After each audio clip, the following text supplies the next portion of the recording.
Novamente, agora com sobriedade. A paz seja convosco. Amém. Ele está no meio de nós. Tem que ter a entrada, né? Louvamos a Deus, porque o Senhor é bom e a sua misericórdia dura para sempre. Estávamos cantando hoje a música para os que chegaram depois, né? Hoje é o dia do tentador chegar. Sabia, Vânia? Às 17 horas ele chega.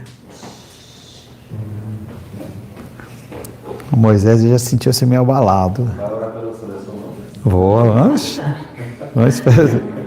Depois que acabar a dominical, o primeiro e o segundo período, você fica lá fora e espera que a gente vai fazer oração lá fora. Você fica esperando, tá? Estamos meditando na certeza da salvação. Um estudo pequeno, se Deus assim permitir, nós vamos acabar hoje. Talvez um dos mais importantes que a gente já teve na nossa igreja, nos nossos 13 anos de igreja. Se você não viu todos, eu indico que você assista, vai ser importante, não para a sua salvação, mas para a tua tranquilidade do seu coração. Nós passamos por vários tópicos, falando sobre a questão da salvação, da certeza da salvação, algumas coisas que nós temos que fazer, outras que nós temos que eliminar das nossas vidas, e aí o último passo é descansar no Senhor. A grande tranquilidade que nós temos dentro da condição da certeza da salvação é exatamente essa, nós podemos descansar no Senhor. Quando nós vemos pessoas que estão em velório, a gente vê o desespero das pessoas. Eu estou falando do velório porque essa semana, acho que 3 conhecidos faleceram.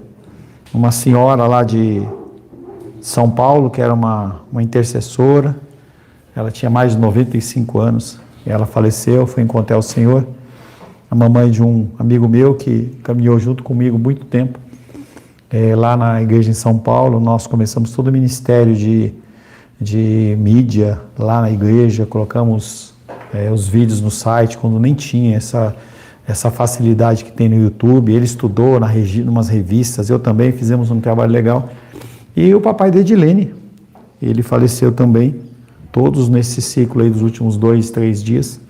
E quando nós vemos um enterro de pessoas que não são cristãos, a gente identifica rapidamente, porque eles não têm a certeza da salvação. Não tem segunda chamada, não tem algum procedimento que você possa fazer legal para que haja uma segunda chance. Não tem. Morreu. Ou você vai para o céu ou vai para o inferno. Com a certeza da salvação, nós podemos viver de uma maneira tranquila, descansando no Senhor. Verdades bíblicas sobre a certeza da salvação mais confortante é que ela não depende de nós. E eu tenho usado esse exemplo com frequência com as pessoas que estão especialmente desesperadas, em que elas percebem que não tem nada que elas possam fazer. Essa semana eu tive um relato muito legal, sobrenatural, da ação de Deus. Tem um casal que eu aconselho dentro da área financeira e estou ajudando eles dentro da preparação, dentro do Ministério de Casais, e eles estão sofrendo uma grande perseguição na oficina deles lá. E aí teve uma visita de uma auditora fiscal do Ministério do Trabalho, e ela foi rigorosa ao extremo, muito, muito rigorosa. Era a primeira semana dela de trabalho, ela queria mostrar trabalho, e ela, na semana retrasada, na verdade, ela multou aquele povo lá, R$15 mil, uma multa de 15, outra de 10, de 20, foi um negócio bem louco. E eles ficaram desesperados. E aí eu sei que na quinta-feira, acho que foi quarta-feira pela manhã, eles foram na louca lá no Ministério do Trabalho, tentando falar com alguém. E aí o rapaz vigia que estava lá falou assim: não, eles trabalham só até o meio-dia e já foram embora. E aí eles chegaram em casa e foram orar. O marido olhou para a esposa e falou assim: vamos orar por ela? E eles começaram a orar, não foi oração queima Jesus, não. Foi oração realmente abençoando, pedindo realmente que Deus possa agir na vida dela. Tal. E ela, quando foi quarta, no final do dia, ela me ligou chorando. Que ela falou que eles tinham acabado de orar, passou 10 minutos, a mulher ligou. Uma auditora fiscal ligar para uma empresa, isso não existe. E ela falou que ela estava em casa e ela começou a se sentir incomodada, que ela tinha, a voz falava para ela assim: ligue para eles. E aí a mulher pegou e ligou para eles. E falou para ele assim, olha, eu não posso fazer nada. Eu lembrei exatamente da Daniel na cova dos leões, o rei falando, né? Eu não posso fazer nada, porque eu fiz o laudo já está lá, entendeu? Mas se você contratar um advogado, e você for no departamento tal, e você fizer tal e tal colocação, e você apresentar tal prova, e fizer tal coisa, e tal coisa, e tal coisa, eles vão cancelar a multa. E eu fiquei olhando assim, eu falei assim, que coisa mais louca. É a ação de Deus. Aleluia. Isso tem a ver com a certeza da salvação. As pessoas, elas não se desesperam. As pessoas sabem, como nós cantamos, eu sei em quem tenho crido, eu sei que Ele é fiel e Ele é poderoso. Essa certeza da salvação não repousa no meu legalismo, de quanto eu leio a Bíblia, ou de quanto eu estou na igreja, de quanto se eu dou o dízimo ou não dou o dízimo, se eu faço ou não faço. Não depende do meu esforço. Por não entendermos que a graça de Deus em Cristo, que opera em nós por meio do Espírito Santo, é resultado da nossa competência ou mérito, deixamos muitas vezes de viver a rica bênção de descansar em Deus a nossa salvação, sabendo que Ele é poderoso para guardar o nosso tesouro. 2 Timóteo, capítulo 1, verso 12.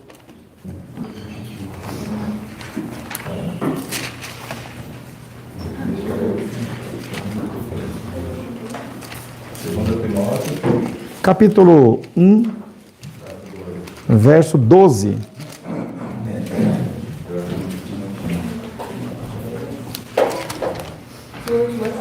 Um 12.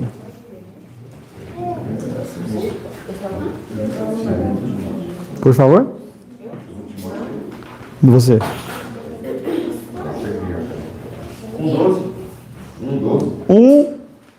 2 Timóteo, repitam comigo. Capítulo 1, verso 12.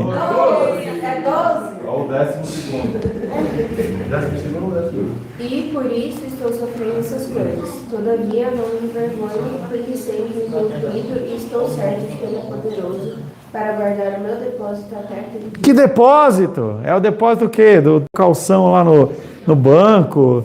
Que depósito é esse? Depósito é a sua salvação, queridos. Quem escreveu para Timóteo, Paulo, ele estava onde? Na prisão. Ele estava na prisão, passando dificuldades. E ele olha e fala assim, eu sei em quem tenho crido. Eu não estou com vergonha de estar preso, porque eu sei que é um propósito do Senhor. Eu sei que Ele é poderoso. Paulo já tinha ouvido dos relatos de Pedro sendo liberto da prisão, de um liberto aqui, ele sabia em que ele tinha crido. Nossa salvação repousa única e exclusivamente na soberania do nosso Deus. Como eu lembro da minha época, em que eu achava que não, dependia de eu dizer sim, de eu perdoar, de eu pedir perdão. Gente, um desespero, porque você não sabia que se você estivesse lá na pizzaria e você comesse um pedaço de pizza a mais, aquilo fosse gula, você ficava, era loucura. Quando você entende que vem de Deus, tem que trazer tranquilidade ao seu coração. Quando rejeitamos a certeza da salvação, que repousa na soberania de Deus, o que sobe é o legalismo. Quantas vezes você fez? O dízimo. Gente, eu não olho o dízimo de vocês. Eu não sei se você deu ou não deu, se você fez, não fez. Tem igrejas que colocam lá o quadro, né? Moisés, ele deu tanto esse mês, Pô, Moisés, por que você deu 5 mil num dia e no outro... Gostou, Moisés? Amém? 5 mil e no outro mês você deu 1.000. O cara ali questiona, os caras vão e falam, gente. Os caras vão questionar. Olha, está roubando. Se você rouba a Deus, você é ladrão, e ladrão não entra no reino dos céus, gente. É perseguição, é uma dor no coração. Mas se o diabo, o capeta, o gafanhoto, e a gente fica fazendo as coisas porque a gente tem medo. Nós passamos a criar códigos de leis e tradições humanas, bem como eclesiásticas, dentro da igreja, que em vez de nos libertar do jugo do pecado, ele cria outros, mais pesados ainda.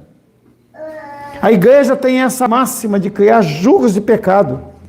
Se você não fizer isso, se você não for no monte lá para encontrar Deus com legionários, você vai para o inferno. Gente, que tolice é essa? Não seja tolo. Uma das coisas que eu quero que você aprenda na nossa igreja, não ser tolo. Não aceite. Não aceite besteira, não aceite as pessoas colocarem cabresto em você. Questione, converse com as pessoas, porque eles fazem isso. Eu lembro de uma igreja que uma vez eu fui dar um curso lá em, acho que era Uberlândia, e o pastor com a minha na frente de uma igreja, falou, nessa igreja aí, o membro não pode comprar um carro sem perguntar para o pastor, porque o pastor ele vai falar o modelo, ele vai falar a cor, o ano, porque senão o cara é amaldiçoado. Gente, é nesse nível que as igrejas vivem. Porque as pessoas elas não têm a palavra de Deus, elas ficam criando artifícios para controlar as pessoas. Vale a pena lembrar as palavras de Jesus em relação aos fariseus, Mateus 23:4. Se alguém ajudar a Júlia, tá? Deixa a Júlia ler. Mateus 23:4.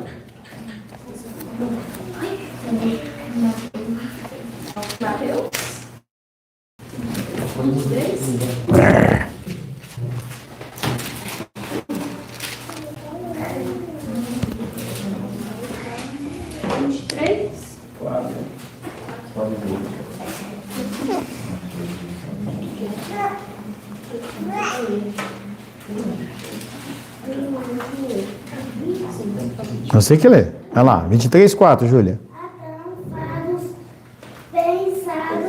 Deixa ela ler.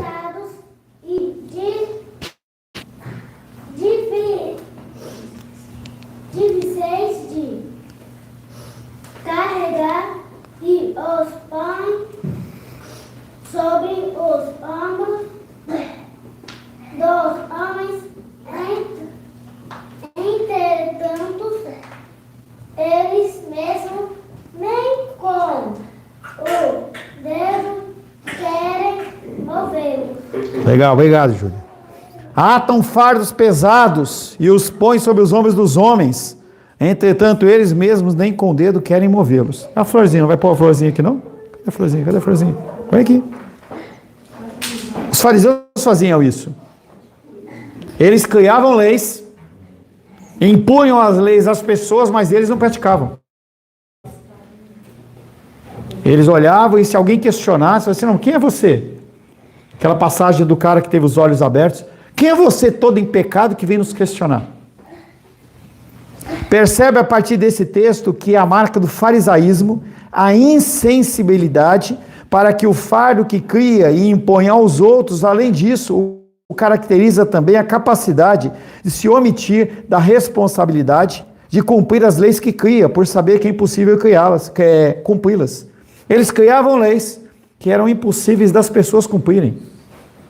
Não é você estabelecer uma meta para que a pessoa ela alcance, como um desafio para que ela possa crescer. Era algo que era impossível. E as pessoas elas faziam isso, criavam, e como eles tinham o grupo deles, que era do Sinédrio, que eram 70 homens, e aqueles homens definiam, um apoiava o outro, que é mais ou menos o que acontece na justiça hoje. Ninguém vai contra uma decisão do outro, porque se for, o cara acusa o outro. O legalismo se alimenta da arrogância humana. Eu acho que eu sou melhor. Eu acho que você é pior. Que sendo incapaz de ser declarada como vergonhoso e totalmente depravado, se julga capaz de salvar a si mesmo. E a primeira coisa que o legalismo arrogante humano faz é, ele acha que pode se salvar, sozinho. Outra coisa que ele faz, eu consigo alcançar o sobrenatural, não é o que a maioria das igrejas fazem.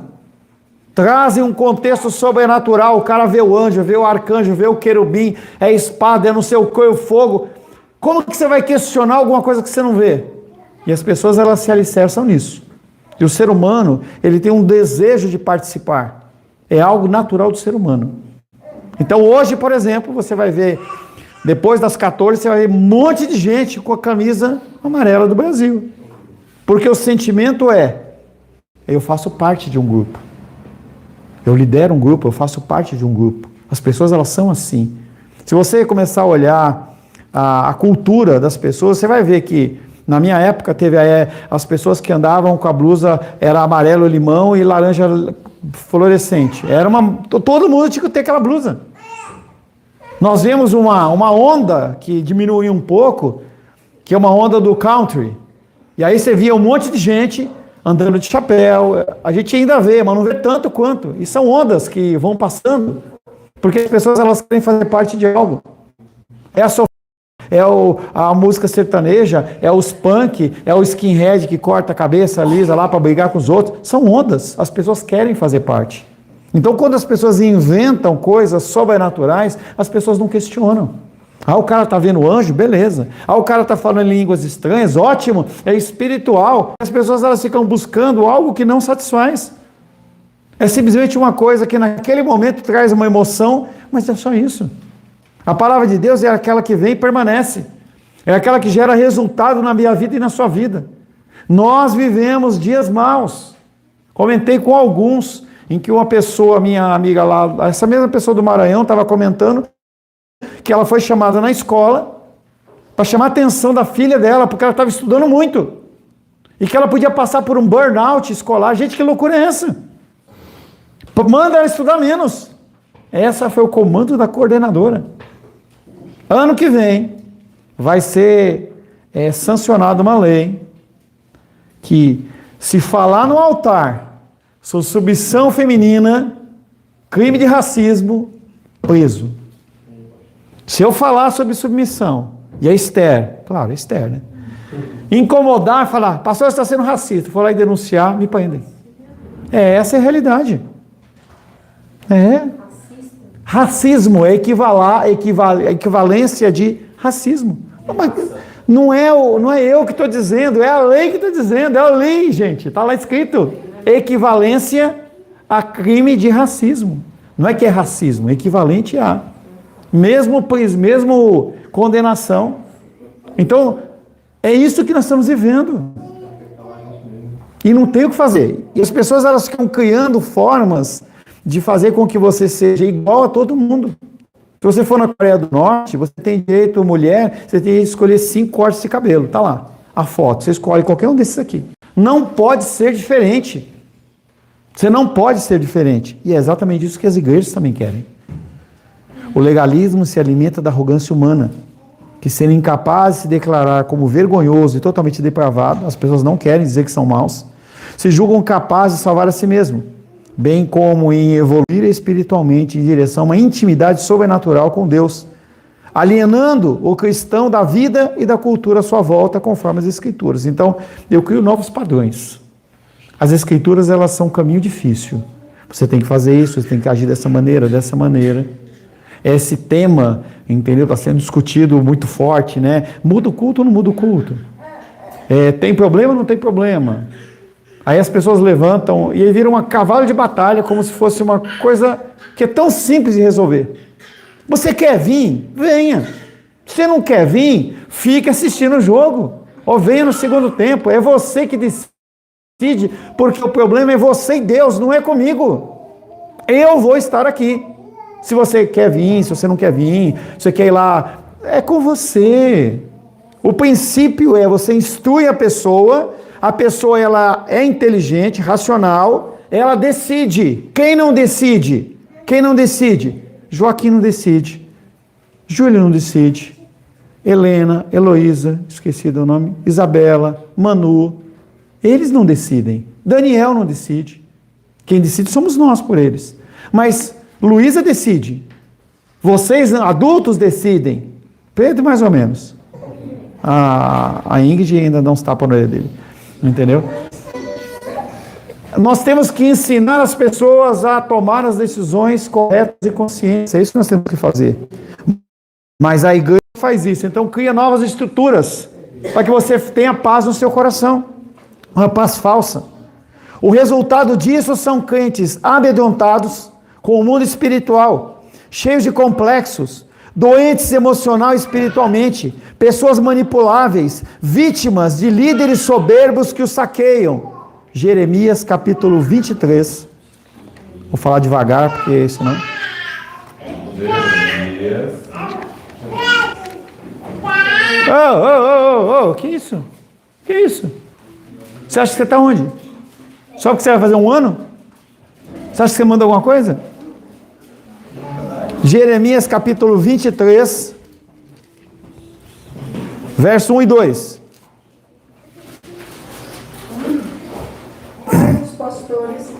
saem e dispersam as ovelhas do meu pasto, diz o Senhor. Portanto, assim diz o Senhor, o Deus de Israel, contra os pastores que apacentam o meu povo, vós dispersastes as minhas ovelhas e as afugentastes, e delas não cuidastes, mas eu cuidarei e vos castigar a maldade das vossas ações, diz o Senhor. No inferno vai ter um lugar para os pastores. Esses aqui. E vai ser um lugar de dor. Ezequiel capítulo 34.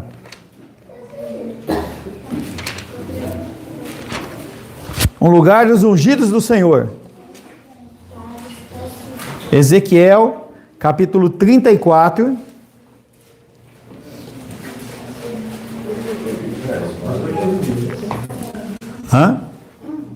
Versos 2 e 3. Filho do homem, profetiza aos pastores de Israel. Profetiza e dizes: assim diz o Senhor Deus. Ai dos pastores de Israel que se apacentam a si mesmos. Não apacentarão os pastores das ovelhas? Comeis a gordura, vestivos de lã e degolais o cevado, mas não apacentais as ovelhas. Como é que o pastor não apacenta suas ovelhas? Não ensinando. Tem aquela passagem que diz assim, não lembro direito como é que é a frase certinha, mas não levai os seus filhos à ira. Como que como o pai leva o filho à ira? É cutucando, que nem eu cutuco a Luísa? Não. É deixando de ensinar a palavra. Se a gente não ensina as escrituras sagradas, o que acontece? As crianças, elas não fazem. Acho que era a Rô que estava conversando comigo ontem.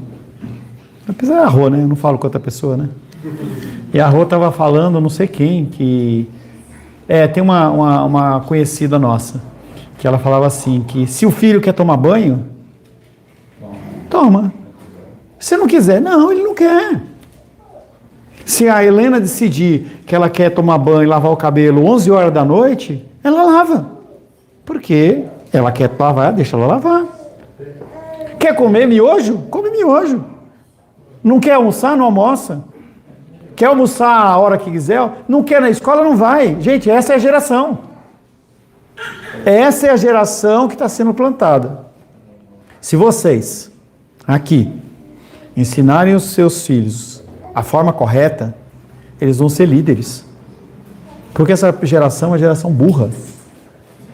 E essa geração que estão na mão de vocês, ela pode ser uma geração que controle coisas, que tenha domínio, poder e autoridade. Porque se você ensina o caminho do Senhor, essa pessoa ela vai conseguir tomar decisões que os outros não conseguem. Uma das profissões que mais tem crescido é a profissão de pessoas que cuidam das finanças de outros. Porque a pessoa não consegue controlar as finanças. Se o propósito é tirar o trabalho que você está fazendo para você desenvolver um outro que é mais remunerado, que é o que eu falo, você não adianta você querer deixar a sua esposa, depende do casal, claro, deixar em casa a esposa, sem filho nem nada, não pode trabalhar, tem que ficar em casa e coloca ela para lavar roupa e tudo mais, e limpar a casa e fazer faxina e ser a faxineira da casa, sendo que ela não tem filho, não tem obrigação a não ser com o marido, e ela pode trabalhar, ganhar 2, 3, 4 mil reais, não tem sentido, gente. Que é a mesma coisa do negócio. Mas o que acontece? As pessoas elas não querem, é porque a pessoa não consegue. A pessoa não consegue entender que se ela ganha 10 e ela gasta 12, mês que vem vai faltar 8. É matemática, mas a pessoa não consegue enxergar. Os pastores, como que eles se apacentam? Cuidando só das suas necessidades, dos seus desejos.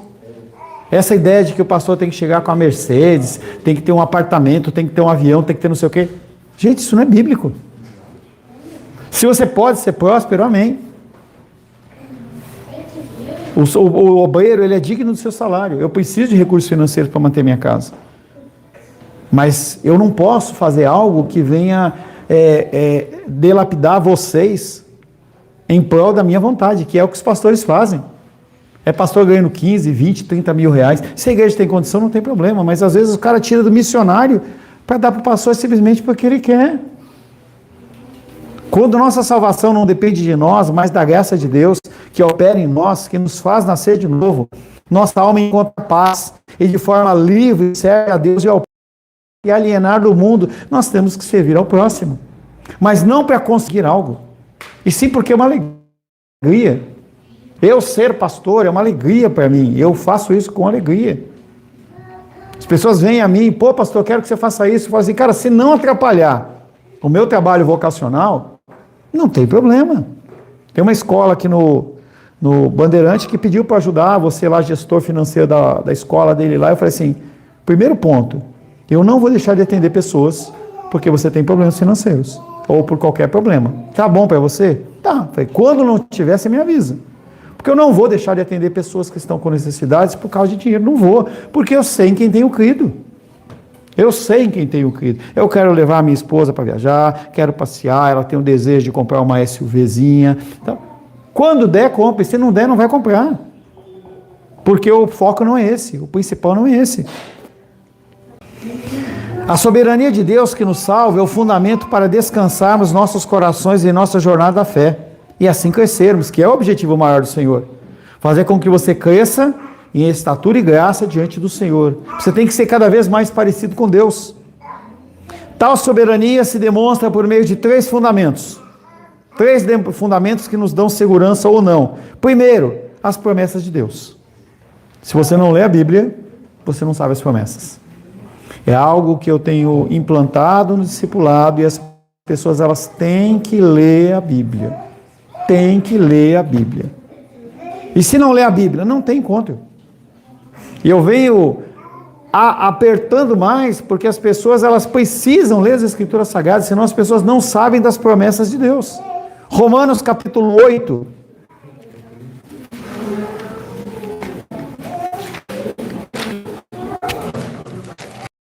Romanos capítulo 8, versos 31 a 39, 2 versículos cada um. 8. Que diremos, pois, à vista dessas coisas? Se Deus é por nós, quem será contra nós? Aquele que não poupou seu filho antes de todos nós, o entregou, porventura não nos dará graciosamente com ele todas as coisas? Vânia? Quem intentará acusação contra os eleitos de Deus, é Deus quem os justifica. Quem os condenará é Cristo Jesus, quem morreu, ou antes quem ressuscitou, o qual está à direita de Deus e também intercede por nós.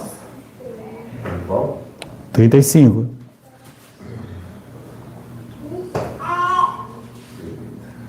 Quer a lupa aí, não? Quem nos separará do amor de Cristo? Será tribulação, ou angústia, ou perseguição, ou fome, ou nudez, ou perigo, ou espada. Como está escrito, por amor a ti, somos entregues à morte todo dia. Fomos considerados como ovelhas para o matador. Manu? Todas essas coisas, porém, somos mais que vencedores, por meio daquele que nos amou.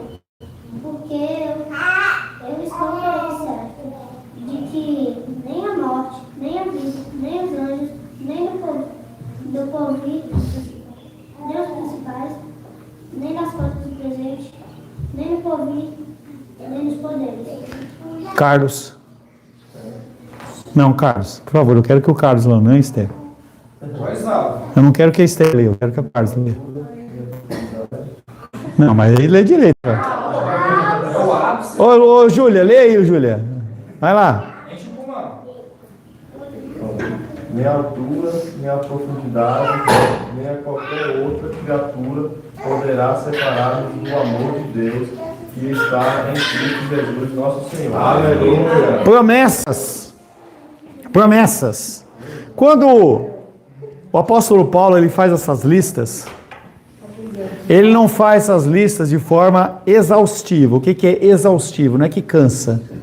Exaustivo, uma lista exaustiva é que se ela não completa todo a sua possibilidade.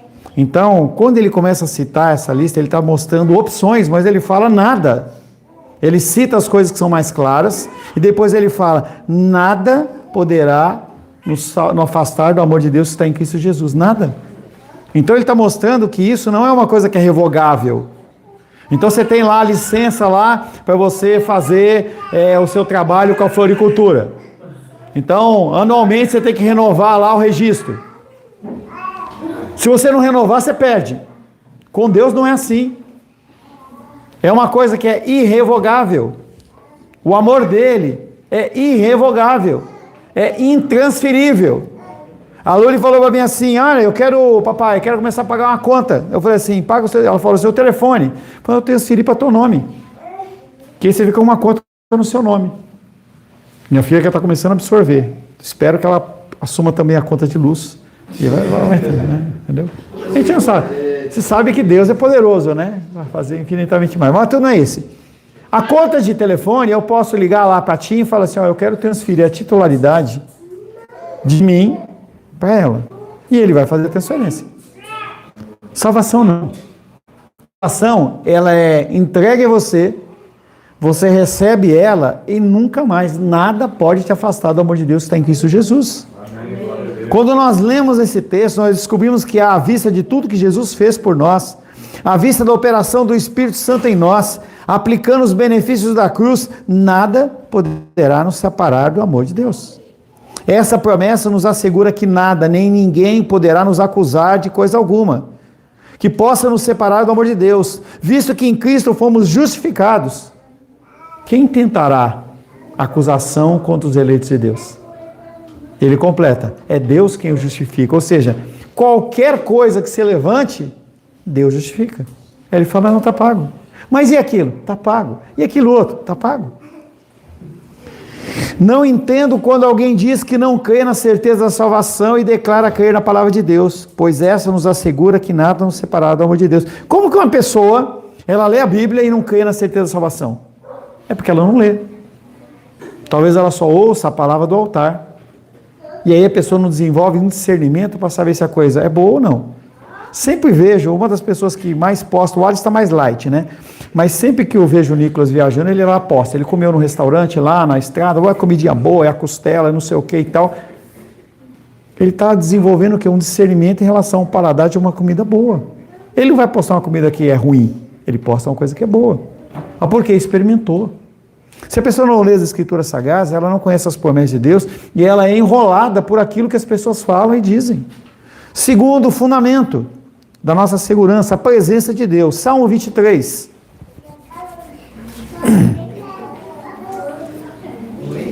Esther, Salmo 23. É lógico, é o momento. Sabe que nós vivemos assim num momento ímpar Salmo 23. Todo o Salmo 23. Mas não é só você o Salmo 23. Você vai ler 3 versículos do Salmo 23. Se você não quiser ler e quiser falar, porque eu lembro que você decorou, você também pode, entendeu? Demonstrar toda a sua sabedoria. O Senhor é o meu pastor, nada me faltará. Ele me faz repousar em pastos verdejantes. Leva-me para junto das águas de descanso. Refrigera minha alma. Guia-me pelas veredas da justiça, por amor do seu nome. Pedro, e o seu cabelo BTS. Ainda que eu ande pelo vale da sombra da morte, não temerei mal nenhum, porque tu estás comigo. O teu bordão e o teu cajado me consolam. Prepararam-me uma mesa na presença dos meus adversários. A cabeça com óleo, o meu cálice transborda. 6 também, por favor. Bondade e misericórdia certamente me seguirão todos os dias da minha vida, e habitarei na casa do Senhor para todo sempre. Certamente me seguirão todos os dias da minha vida, e habitarei na casa do Senhor para todo sempre. Ele está falando sobre a certeza da salvação dele. Ele está falando da certeza da salvação dele. No Salmo 23, nós somos lembrados da figura do pastor de ovelhas, que não sou eu, não é qualquer pastor que você tenha, que nada lhes deixa faltar, concedendo-lhe refrigério, direção em seus passos e proteção. João, o evangelista João, retoma esse conceito no capítulo 10 do seu evangelho, para nos afirmar que os cuidados pessoais de Jesus com o seu rebanho. João 10, eu vou ler. João 10.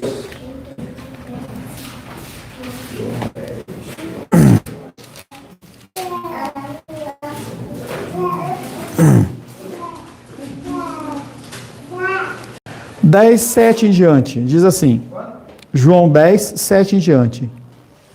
Em verdade vos digo, eu sou a porta das ovelhas. João 10 não. Jesus, pois, lhes afirmou. Eu sei, eu só não fiz a abertura, só pulei para a segunda parte. Ah, tá bom. Então faça a abertura. Então eu vou falar só para o André. Tá. 10, 7. Obrigado, André, pela lembrança. Jesus, pois, lhes afirmou de novo, eu em verdade vos digo, eu sou a porta das ovelhas. Todos quantos vieram antes de mim são ladrões e salteadores, mas as ovelhas não lhe deram ouvido, eu sou a porta. Se alguém entrar por mim, será salvo, entrará e sairá e achará pastagem. O ladrão vem somente para roubar, matar e destruir. Eu vim para que tenham vida e tenham vida em abundância. Eu sou o bom pastor dá a vida pelas ovelhas, o mercenário que não é pastor, a quem não pertence as ovelhas, vira o lobo. Abandonam as ovelhas e fogem, então o lobo as arrebata e as dispersa. O mercenário foge porque mercenário não tem cuidado com as ovelhas. Eu sou o bom pastor, conheço as minhas ovelhas e elas me conhecem a mim. Assim como o Pai me conhece, a mim eu o conheço. Assim como o Pai me conhece, a mim eu o conheço. Eu conheço o Pai e dou a minha vida pelas ovelhas. Ainda tenho outras ovelhas, não deste aprisco. A mim me convém conduzi-las. Elas ouvirão a minha voz, então haverá um rebanho e um pastor. Por isso, o Pai me ama, porque eu dou a minha vida para a reassumir. Ninguém a tira de mim, pelo contrário, eu espontaneamente a dou. Tenho autoridade para a entregar e também para reavê-la. Este mandato recebi do Pai, e ele mostra da figura dele como sendo o bom pastor, e ele dá a vida dele por vocês. Eu não dou a vida por vocês. Ele dá. Não dou, não. Eu não sou o bom pastor. Sou o mau pastor. O único bom pastor que tem é Jesus Cristo, mas nenhum. Todos os outros são maus pastores. Inclusive você, como pastor da sua casa, você é um mau pastor. Não é, Vânia? Viu? A ovelha, da boca das ovelhas, procede a verdadeira palavra. Olha lá, viu? O evangelista João retoma esse conceito no capítulo 10 do seu evangelho para nos afirmar os cuidados pessoais de Jesus com o seu rebanho. E nesse contexto nos é dito que quanto as ovelhas lhe pertencem, o pastor chama as ovelhas e lhes dá a vida eterna. Como resposta, elas o ouvem, o seguem e recebem a vida eterna. Nenhuma ovelha que lhe pertence se perderá, pois é guardada diretamente pelo Senhor. Nenhuma ovelha se perde, porque quem guarda é Ele. Terceiro, o poder de Deus. 1 Pedro.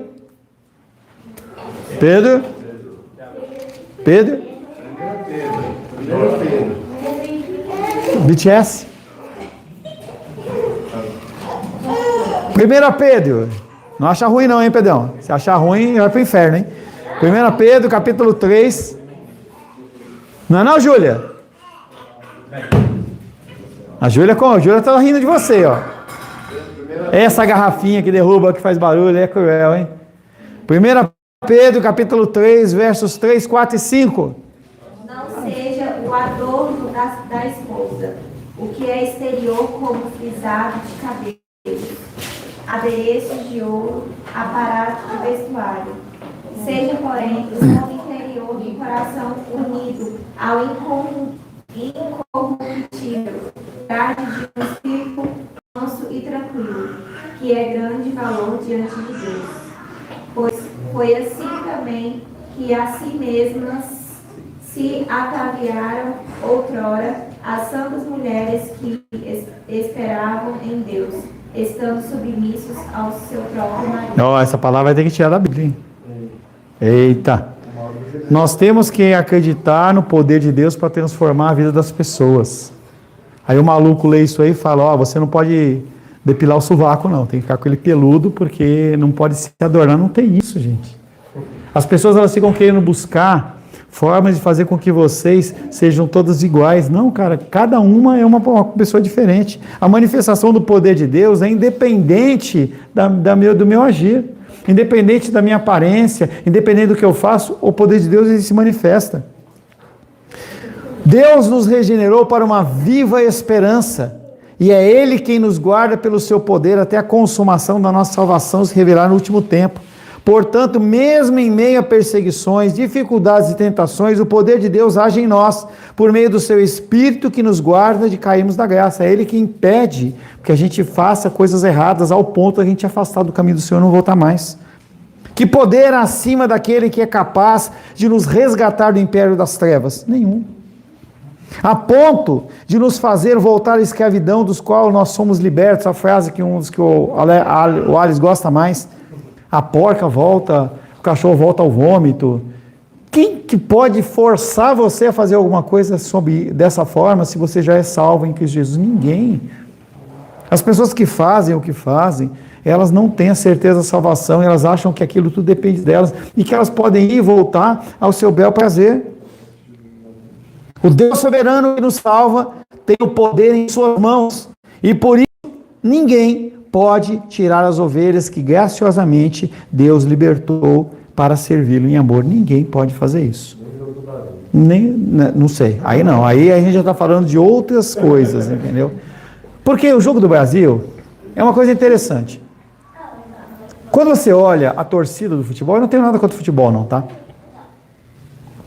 Quando você olha uma torcida organizada, eu estava vendo o jogo da Escócia, você viu os caras puxando lá? Era a Escócia, né? Ou era a Noruega? Que eles faziam o papel dos vikings, né? Eles ficavam lá na arquibancada. Como se eles estivessem puxando os remos num barco viking. Você olha aquilo e você vê o quê? Quando você vê os caras cantando numa só voz, você vê o quê? Quando você vê os caras balançando bandeiras, salmos, arvorai, pendões e bandeiras. Salmo 150.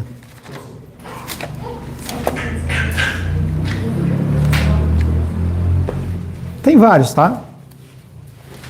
É que ontem teve um seminário que eu fiz uma parte lá, e aí me veio esse salmo, e eu estava falando exatamente sobre essa questão. Aleluia, louvai a Deus no seu santuário, louvai no firmamento obra da sua mão. Louvai pelos seus poderosos feitos, louvai-o consoante a sua muito grandeza. Louvai ao som da trombeta. Louvai com saltério e harpa. Louvai com adufes e danças.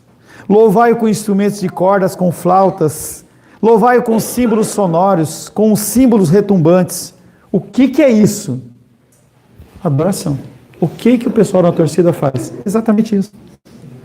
As pessoas, elas estão ali, muitos deles, estão ali buscando uma satisfação que alguns buscam em drogas, outros buscam em álcool, outros buscam em roubo, em prostituição, em adultério, fornicação. É um ato de adoração. As pessoas estão ali fazendo uma adoração. Você vê a abertura do jogo, o cara mostrando a camisa, beijando a camisa. O que é isso, gente? Olhe com olhos espirituais. Não é para você deixar de ver o jogo, agora, não, eu vou ungir a televisão. Não é nada disso. Veja o jogo, se alegre, se divirta, mas tenha os seus olhos espirituais abertos em relação às coisas que acontecem e o que está acontecendo. Porque senão você é levado como uma massa. O objetivo desse povo, dessa ideia desse povo, é tirar o foco seu do quê? Daquilo que é importante. Um fato bem da Copa, desse mesmo torcida da Noruega, tem um rapaz que é bem famoso no meio do Instagram, tal de Speed. É um rapaz da Noruega, no meio do jogo lá, conseguiu chegar perto dele e foi e falou: Jesus é o único que pode salvar dos seus pecados e tal. Vão cancelar o cara. Cancela, porque o objetivo deles é fazer que você tire o foco. O negócio é você assistir e voltar para a realidade. E outra coisa é você assistir e ficar lá. Fica lá. Como se o teu mundo fosse ali. Só aquilo que vive. Pessoas vivem dentro desse cenário. Tem, igual na hora do jogo do Brasil, está sendo várias leis, estão sendo votadas e sendo aprovadas na Câmara que ninguém está vendo. E ninguém quer ver. Ninguém está aí, porque é aquilo que eu já falei para vocês. A dinâmica deles é pão e circo. Se eles conseguirem dar um lazer para você de tal maneira que você tire o foco do que está acontecendo, de uma lei como essa que eu falei, eles ficam felizes. Eles fazem o que eles querem, mas eles estão jogando para vocês o que vocês querem, tá tudo certo. Só abra sua mente e veja as coisas com os olhos abertos, não com os olhos fechados. Senhor, te louvamos, adoramos e bendizemos pela tua graça sobre as nossas vidas. Queremos colocar nossa vida na tua presença, pedindo a tua graça, a luz e direção, em nome de Jesus. Amém. Graça ao nosso bom, querido, amado Deus. Isabela! Oi, Isabela!